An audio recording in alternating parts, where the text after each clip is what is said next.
Mesdames, Messieurs, chers amis, bienvenue avec toute l'équipe du théâtre pour vous présenter cette saison, cette nouvelle saison. Et on démarre avec une production, et cette production, c'est une grande pièce de Molière que vous connaissez, mais dans une nouvelle mise en scène, L'Avare. L'Avare, mise en scène de Jacques Osinski. Pourquoi tu as eu envie de monter L'Avare? Qu'est-ce qui... C'est le rapport entre famille et génération, et finalement comment l'argent, si j'ose dire, pourrit les rapports entre les gens et à l'intérieur d'une famille. Et c'est ça qui m'intéresse. Alors, on retrouve Gamblin, Jacques Gamblin, qui était venu déjà ici avec plusieurs spectacles. On connaît, on aime évidemment ce comédien. Il aime le jazz. Je bugle le lundi, le contrebasse le mardi, mercredi je batterie, piano je jeudi, vibrato vendredi, je sexo le samedi, pardon, je saxo le samedi. Comme un pommier au milieu des arbres de la forêt, tel est mon bien-aimé parmi les jeunes hommes. J'ai désiré m'asseoir à son ombre et son fruit est doux à mon palais. Voilà, donc Cantique des Cantiques. Avec à Boulagra, mise en scène Michael Serres. Jean-Luc Tingot, qui est avec nous, chef d'orchestre. C'est très important aussi pour les musiciens, il faut que vous le sachiez, que de sentir combien la musique est reçue et vraiment écoutée.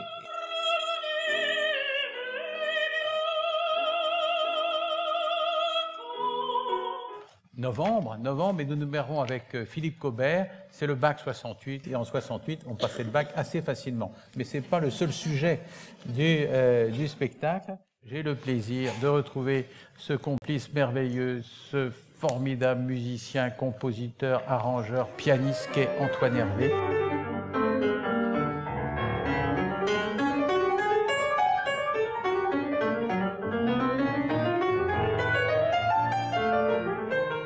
Alors, il s'agit de Georges Gershwin. Georges Gershwin est mort très très vite, passé la trentaine, alors que c'était quelqu'un qui était absolument génialissime. Il a écrit, vous savez, le concerto en fa, la Rhapsody in blues. Le faiseur de Balzac était au répertoire du Théâtre National Populaire, Villard l'a donné. Quel que soit le théâtre, que ce soit un grand théâtre ici, magnifique, ou qu'on aille jouer sous chapiteau, sur une place de village, dans un gymnase, ça sera exactement la même chose, puisque les éclairages, le décor est exactement le même, il n'y a pas besoin de perches, il n'y a pas besoin de projo et tout ça, tout est à même le sol. Voilà, c'était une volonté de Robin que quel que soit le lieu où on joue le spectacle, le public voit la même chose. Nous retrouvons les Seegers. Alors les Seegers, elles sont, quatre filles absolument formidables, 4 chanteuses, accompagnées par 2 musiciens, et c'est vraiment le music hall qui déjanté. Elles sont formidables, elles ont beaucoup de succès, elles inventent un nouveau spectacle, elles sont avec nous.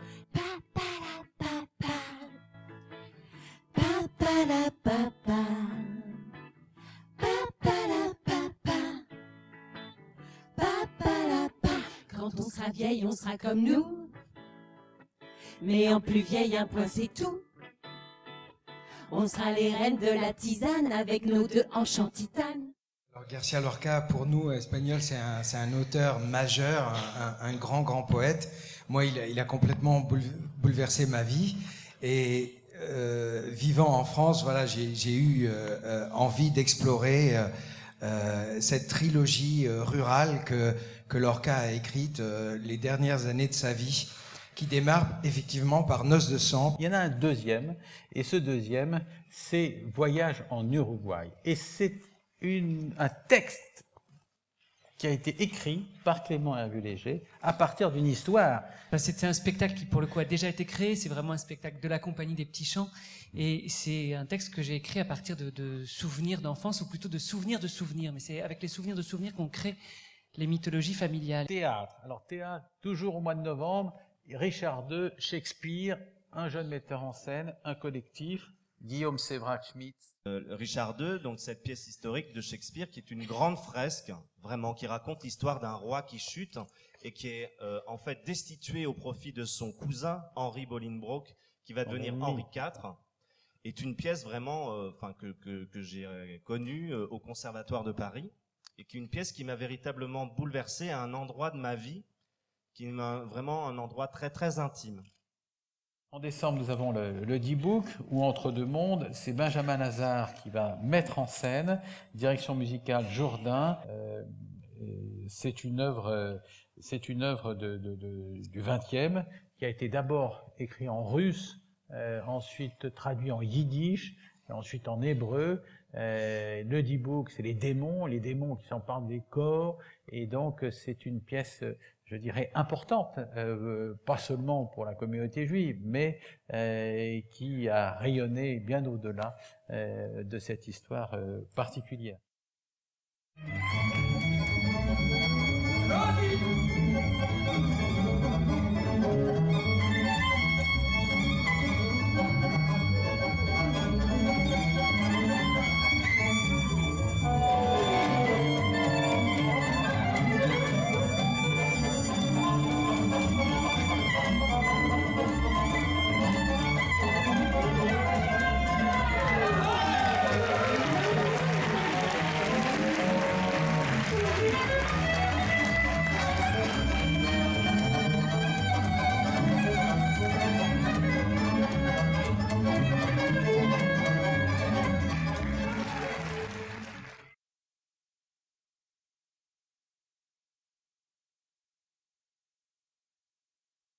Street Dance Club, ma nouvelle création pour le festival, sera une pièce dynamique.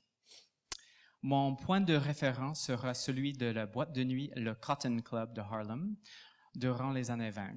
Ceci afin d'examiner comment le jazz et le hip-hop ont été utilisés pour amener des changements sociaux, l'unification des peuples et de les revaloriser au travers de l'art.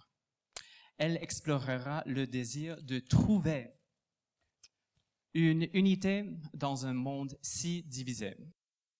Alors nous avons deux programmes, Cité-Danse Connexion, qui donnent, évidemment, qui accompagnent les jeunes talents, et des talents déjà confirmés, puisque Jeanne Gallois est là. Donc un duo avec Raphaël Smadja, qui est un danseur dont l'univers technique et esthétique est très proche du mien. Et il s'avérait évident qu'on crée ensemble une chose. Donc j'ai voulu lancer l'initiative et proposer à Olivier du coup cette nouvelle création pour le Festival de Suresnes. Ça sera donc une première. C'est vraiment une tentative de mélanger le théâtre, le clown, le hip-hop, la musique live, et de faire ça tous ensemble, c'est-à-dire de pas cantonner les danseurs dans la danse et moi qu'est-ce que je fais moi. Et ça s'appelle un flux tendu. Voilà, ouais. D'accord, oui, selfie, oui, d'accord, ok, bon.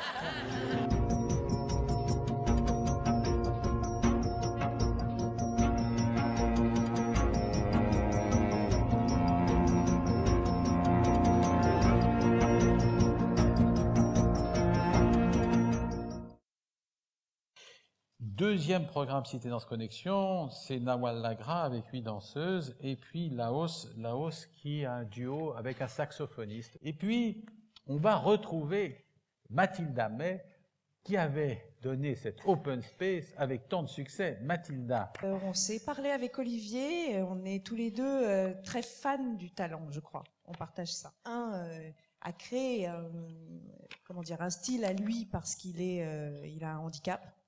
Et je trouve ça admirable. C'est Junior, que vous connaissez tous. Il y a Amala, qui est tout en longueur. Et puis, il y a un troisième personnage, qui est un musicien qui est lui aussi très particulier, puisqu'il fait tout avec la voix. Et c'est une sorte de multi-instrumentiste par la voix, par les sons. C'est un des beatboxers les plus connus. C'est la star des beatboxers français. Il s'appelle Sly Johnson. Il vient d'un groupe qui s'appelle le Saiyan Super Crew. C'est quand même aussi, là encore, l'histoire d'une jeune fille qui doit se marier avec ce fameux monsieur de Pourceaugnac, qui est un gentilhomme limougeot. Elle n'a pas du tout envie de ça, et son promis, son amoureux, Eraste, va payer un homme d'intrigue, Brigani, et la servante de Julie, pour perdre monsieur de Pourceaugnac dans Paris. Voilà. C'est une histoire à la fois très drôle, mais très, très noire, très violente. On retrouve tous les grands thèmes molièresques. Et puis évidemment, c'est une grande, grande chance pour nous de le faire avec les Arts Florissants et William Christie. Et c'est Gilles Privat qui va jouer Monsieur de Pourceaugnac. Voilà. Nous avons Accentus, Laurence Equilbé. Là, la direction, c'est Christophe Grappon, mais c'est l'excellence du chœur pour faire entendre, accompagné par un petit ensemble instrumental, musical, la petite messe solennelle de Rossini. On retrouve régulièrement des rendez-vous avec le cirque. Là, c'est les Rois Vagabonds. Ils sont absolument irrésistibles, ces deux-là. C'est deux clowns. Et ils font un énorme succès partout où ils passent, et c'est mérité. Sur des musiques classiques, ces deux clowns acrobates. Si vous aimez le cirque, si vous aimez les clowns, ne ratez pas ce moment-là. J'avais un livre qui s'appelle Nouvelle Danse France quand je suis partie du Japon. Du Japon. Et j'ai souligné tous les noms de chorégraphes avec qui je voulais travailler. J'ai fait presque tout. La détermination incroyable. Bon, alors, Kaori, là, c'est une idée que tu as eue, associée avec ton père, qui est sculpteur. Nous retrouvons Simon Abkarian dans Le Dernier jour du jeûne, c'est un texte de Simon Abkarian, avec une distribution là extraordinaire. Ascari, David Ayala, Judith Magre, Océane Mosas, c'est des comédiens exceptionnels. Et c'est un texte écrit par Abkarian. Oui. Ex-Limen. Oui. Non, je ris quand j'entends Olivier Meyer dire ce titre, parce que quand je lui ai parlé de ce projet, il m'a dit « mais c'est le titre le plus mauvais de tout le théâtre public qu'on a jamais fait ». Donc je lui ai dit « bah oui, mais en même temps ça a un sens ». Donc j'ai rajouté pour Olivier le sous-titre « Au travail, sans travail ». Avec la tête que j'ai, plus la situation est tendue, plus je stresse. Plus je stresse, plus je m'enferme. Plus je m'enferme, plus je mute. Et plus je mute, plus je ressemble au portrait robot de tous les terroristes islamistes de la planète. Et il me manquait que la barbe, et ça, les gens la dessinaient eux-mêmes dans leur tête. Oui, elle est là. Voilà. Elsa est là. Elle sera... Bon, voilà, on ne s'est pas vu. Voilà, donc ces contractions, j'ai vu ces contractions, ça sera donné avec Yael et la Dad. Avec Yael et la Dad, voilà. Avec qui je joue et je co-signe la mise en scène aussi avec elle. Les relations amoureuses ou sexuelles au travail. Si j'en ai eu, c'est ça que vous voulez savoir? Savez-vous ce que nous entendons par amoureux? Vous connaissez notre définition? Vous avez votre propre définition. L'entreprise. Là, je dois dire que là aussi, c'est une grande, grande production pour servir une immense œuvre, un chef-d'œuvre. J'avais vraiment envie de faire entendre cette musique admirable et à ce moment particulier, évidemment, du vendredi saint. Donc la Passion selon saint Jean, avec deux ensembles, Aïdès et les surprises.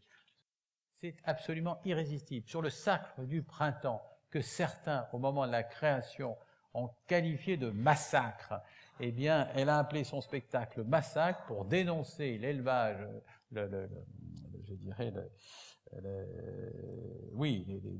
les animaux qui sont victimes de l'élevage industriel, les poulets, très bien, et elle nous fait vivre ça à travers la danse, sur cette musique du sacre du printemps, incroyable. C'est d'une efficacité, d'une drôlerie incroyable. Dans le cadre de Chorus, nous trouvons Jeanne Chéral, chanteuse en solo, piano, voix.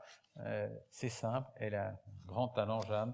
Et nous retrouvons le théâtre. Et le théâtre avec Qui a peur de Virginia Woolf, pièce de Edward Albee, mise en scène par Françon.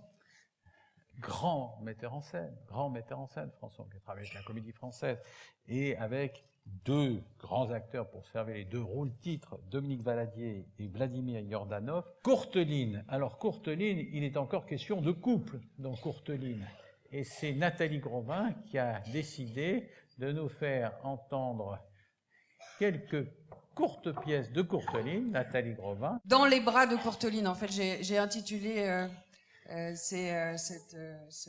toutes ces pièces comme ça parce qu'en fait dans le couple on commence dans les bras et on termine devant l'avocat, non. Dans le placard. Non, pas forcément. Oui, effectivement, je suis assez fascinée par la tragicomédie ou la comédie tragique qui est à peu près la vie, non? Ça ressemble un petit peu à ça. Et le couple aussi. C'est pas vraiment des histoires de couple constituées et installées, c'est Don Juan, c'est Molière. Et pour faire entendre la modernité de cette grand chef-d'œuvre de Molière, voilà, c'est Florent Guyot qui jouera Don Juan, et 11 comédiens, voilà. Anne Coutureau était là, elle a du talent, c'est une metteur en scène, qui a envie de monter cette pièce. C'est un rendez-vous auquel je suis assez attaché parce que la proposition m'a bouleversé quand je l'ai vu au Vieux Colombier avec Coralie Zaonero, sociétaire de la Comédie Française. C'était très très très touchant d'entendre ces textes de cette femme qui s'est prostituée pendant 30 ans en Suisse. Elle a écrit des choses très belles, très fortes, et qui nous touchent infiniment. Et c'est Coralie qui renvoie aussi à la misère masculine, évidemment. Et elle a vécu cette vie et écrit des choses. Nous terminons avec le cirque, avec Confidence. Confidence, c'est deux artistes de cirque, c'est Vincent Gomez et Laurent Paretti, plus un musicien. Et je vais rajouter dans ce programme très probablement une autre proposition de cirque. Ce sont des artistes merveilleux qui se connaissent depuis longtemps et donc qui ont voulu monter un spectacle de cirque à travers la complicité et leur maîtrise technique magnifique. Voilà, c'est pas encore créé, mais là aussi je pense qu'on peut tout à fait leur faire confiance pour faire vivre cette proposition de cirque.